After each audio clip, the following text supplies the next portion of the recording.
du casque de diamant. Et le match qui démarre à Marseille entre les Blue Stars de Marseille et les Grizzlies catalans de Perpignan. On espère un match qui va tenir toutes ses promesses entre deux gros cylindrés de la conférence sud de notre championnat de France élite de football américain. Avant d'aller jouer également en Australie, il me semble. En Australie et en Espagne. En Espagne du attention au blitz extérieur. Je te coupe la parole vite fait. Attention, changement de ballon, premier touchdown. Justement. Voilà, on parlait de lui. Callum Davidson qui inscrit donc le premier touchdown de cette partie pour les Grizzlies. Énorme touchdown, on a vu le drive qui est super bien modelé par le offense coordinateur côté Grizzly. Kevin Ray. On peut voir directement, moi tout de suite je compare, comparé au Molos Rouen, on voit que c'est beaucoup plus posé, beaucoup plus propre, pas d'erreur pour l'instant. Un rôle très important, hein. Bien poser ce ballon, se taper un peu bas, et ça passe à côté. 6-0 donc pour les Grizzlies catalans qui ont mis une petite clim sur le stade de l'Or. Très serré là, ils ont réussi à se débrouiller mais c'est compliqué. Sur le match, Brandon Wiener va passer, ça y est. Incroyable. La première connexion entre les deux Américains, Darian Lynch avec la petite danse qui va avec, égalisation des Blue Stars. Un petit slant si je dis pas de bêtises, c'est très bien joué, la fenêtre est très, très serrée. Il l'a trouvé et les deux se trouvent, comme tu dis, le duo d'Américains, ça paye au bout d'un moment. Beaucoup de pression, on le voit au centre. Ils ont essayé de blitzer le pic de Rosa, très très bien appelé. Hein. Je vous l'ai dit, ils ont appelé leur meilleur jeu. C'est du basket. Allez, la transformation. Est-ce qu'elle est bonne? Et il me semble qu'elle est bonne. Ça semble bon. Et ouais, 7-6, les Blue Stars qui prennent l'avantage donc dans cette rencontre. Avec l'extra point donc de Vincent Angelini.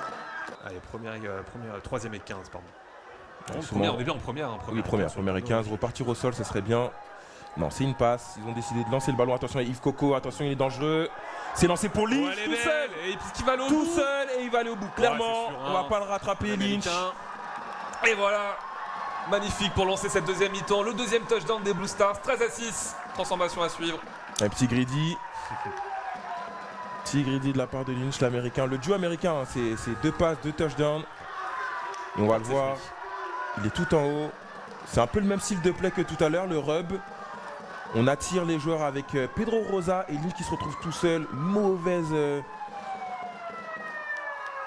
couverture de la défense. Alors, je me demande s'il n'y a pas un joueur qui a glissé au moment de... Ah non, personne glisse. C'est le rub. Le rub, il est fait pour ça. Okay. On attire vraiment les joueurs. Ouais. Et Yves Coco qui était à 2 doigts encore une fois de saquer, mais c'est pas passé. Et là, Lynch qui se retrouve tout seul. Vincent Angelini donc pour taper cet extra point. Le snap très haut pour Peter Seguir. Et finalement ça passe. Ouais.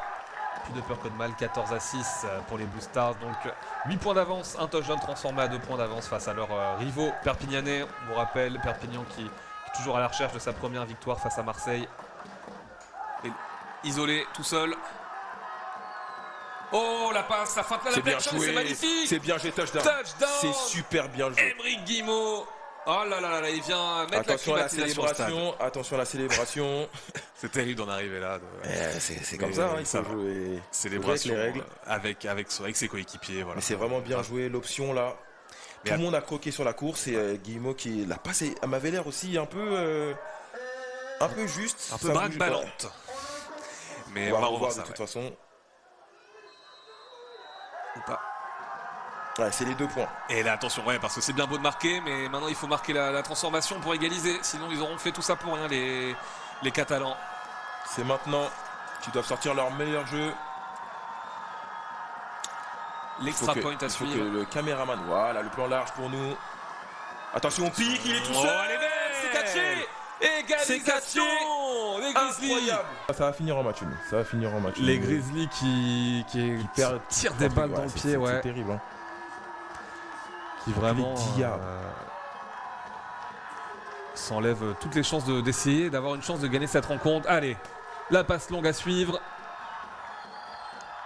La pression, Chotasso, peut-être un flag, non. La passe longue, attention. Et c'est intercepté.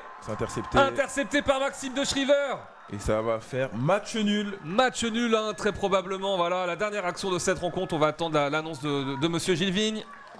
Pas de flag a priori sur le terrain.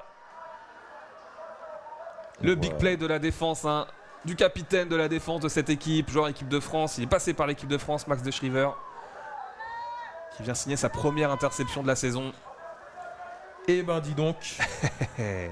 Et voilà, Gilving qui vient récupérer le ballon.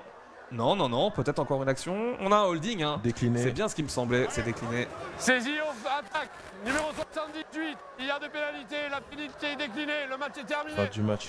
Et voilà, fin du match, donc match du nul. match. Un de plus, un de plus à nous mettre sous la dent, Brice, après les nombreux de l'an dernier.